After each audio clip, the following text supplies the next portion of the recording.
बीडमधून एक धक्कादायक बातमी समोर येते। बीडमध्ये सुरू असलेल्या पोलीस भरती दरम्यान आज एक अत्यंत दुर्दैवी आणि एक हृदयद्रावक घटना घडली।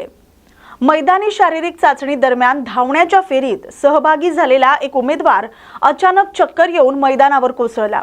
उपस्थित अधिकाऱ्यांनी प्रसंगावधान राखत तात्काळ त्या उमेदवाराला उचलून बीड येथील शासकीय रुग्णालयात दाखल केलं। मात्र रुग्णालयात वैद्यकीय तपासणीनंतर डॉक्टरांनी त्याला मृत घोषित केलं।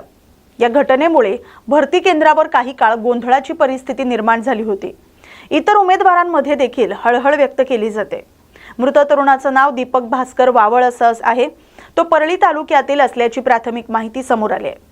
दरम्यान या प्रकरणी पोलीस प्रशासनाकडून पुढील कायदेशीर प्रक्रिया सुरू करण्यात आली आहे। या दुर्दैवी घटनेमुळे परिसरात शोककळा पसरली आहे।